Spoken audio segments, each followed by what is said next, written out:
అన్న నమస్తే అన్న. మరి తెలుగుదేశం పార్టీ ఆధ్వర్యంలో ప్రతి నియోజకవర్గంలో కూడా జైహో బీసీ అనే కార్యక్రమాలు నిర్వహిస్తూ ఉన్నారు. ఒకవైపు అధికార పక్షం నుంచి బీసీలను పెద్ద ఎత్తున మోసం చేసిన పార్టీ తెలుగుదేశం పార్టీ ఈరోజు జైహో బీసీ అనే కార్యక్రమం ఏ విధంగా నిర్వహిస్తారని కూడా పెద్ద ఎత్తున ప్రశ్నిస్తూ ఉన్న పరిస్థితి. ఎలా చూస్తారు అసలు ఒక బీసీ నాయకుడిగా? బీసీల గురించి మాట్లాడే హక్కు తెలుగుదేశం పార్టీ నాయకులకు తప్ప ఇంకెవరికీ కూడా లేదు. అసలు తెలుగుదేశం పార్టీ ఆవిర్భావమే బీసీల కోసం పుట్టిన పార్టీ తెలుగుదేశం పార్టీ. అలాగే బీసీల కోసమే పనిచేసినటువంటి పార్టీ తెలుగుదేశం పార్టీ. ఈరోజు ఈ జైహో బీసీ ద్వారా, జైహో బీసీ అంటే బీసీల విజయం.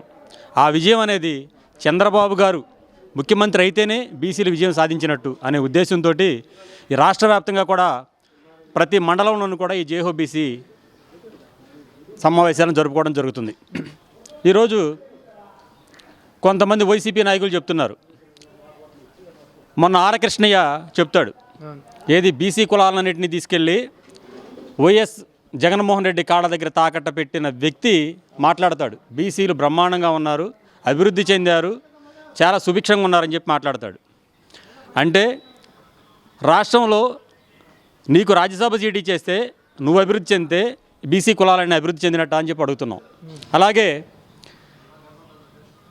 మీ మంత్రులు దోసుకుని మీరు సంపాదించుకుని మీరు బాగుపడితే మొత్తం బీసీ కులాలన్నీ బాగుపడినట్లా అని చెప్పి అడుగుతున్నాం.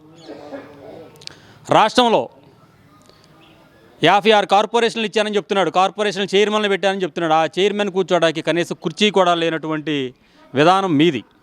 మేము బీసీ కార్పొరేషన్ ద్వారా 4,24,000 మందికి 3,694 కోట్ల రూపాయలతోటి బీసీ రుణాలను ఇవ్వడం జరిగింది. మేము మా కార్పొరేషన్ బీసీ కార్పొరేషన్లో ఇవ్వడం జరిగింది. కానీ మీరేం చేశారు? మేము డిబేట్ ఇచ్చిద్దాం, మేము మీ ముఖ్యమంత్రిలాగా స్లిప్పుల్లో రాసు కూడా చదవవసరం లేదు, మా బూత్ కన్వీనర్ కూడా వచ్చి అనర్గళంగా మాట్లాడగలడు ఈ విషయాల మీద, బీసీలకు జరిగిన అభివృద్ధి మీద, బీసీలకు ఏమేమి పథకాలని ఏం చేశారనే దాని మీద మా బూత్ కన్వీనర్ నాకు చెప్పినా కూడా మీ అందరికంటే చాలా గొప్పగా మాట్లాడతాడు. అలాంటి అభివృద్ధి చేస్తే మాట్లాడడానికి ఉంటుంది, చేయకుండా మాట్లాడడం అంటే అంతకన్నా సిగ్గుసేటు ఇంకొకటి లేదు. సరే, ముఖ్యంగా ఈరోజు రాకాదులు అనే కార్యక్రమం కూడా చేస్తూ ఉన్నారు. ఆ కార్యక్రమానికి ప్రజలు అసలు రావట్లేదని, వాళ్ళందరినీ కూడా డబ్బులు ఇచ్చి మొబిలైజేషన్ చేస్తున్నారనే ఆరోపణలు కూడా పెద్ద ఎత్తున వైసీపీ నాయకులు చేస్తున్నారు. ఎలా చూస్తారు అసలు? మొన్న గుడివాడలో జరిగింది, రాకాదులరా జరిగింది.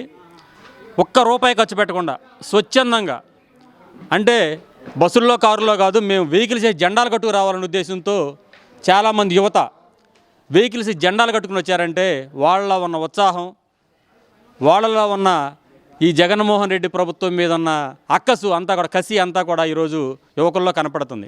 అందుకే పెద్ద ఎత్తున అలా తరలిస్తున్నారు. ఇప్పుడు యువగళంలో కూడా అలాగే మాట్లాడారు, మీ యువగళం ఫెయిల్యూర్ అన్నారు, లోకేష్ నడవలేడన్నారు, జనం లేరన్నారు.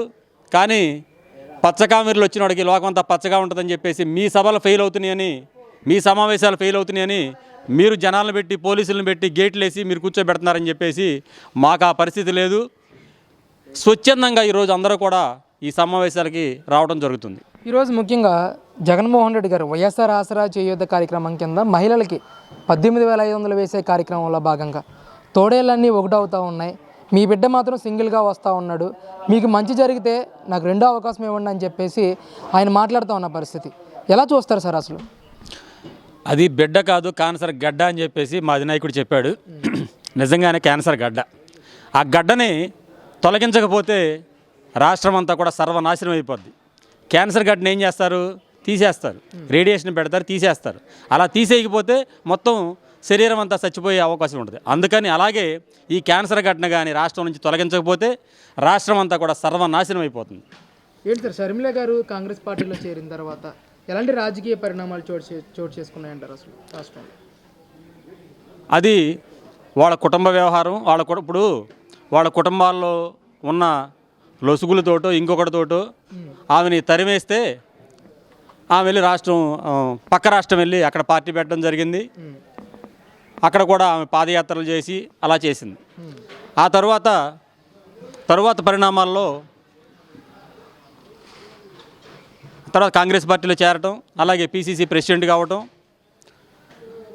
ఇప్పుడు జగనన్న డైరెక్ట్గా వాళ్ళందరూ డైరెక్ట్గా జగన్మోహన్ రెడ్డి అని చెప్పి మాట్లాడుతుందంటే నీ పరిస్థితి ఏంటో నువ్వు అర్థం చేసుకో. అంటే నీ కుటుంబంలోనే నీ కుటుంబ సభ్యులే నిన్ను ఇష్టపడినటువంటి పరిస్థితులు ఉంటే రాష్ట్రంలో నేను బిడ్డనంటే నీ తల్లినే కన్న తల్లినే నువ్వు రోడ్డు మీదకి ఇచ్చినాడు, నువ్వు బిడ్డని నేను బిడ్డనంటే ఎవరు నమ్ముతారు జగన్మోహన్ రెడ్డి అని చెప్పి అడుగుతున్నావు.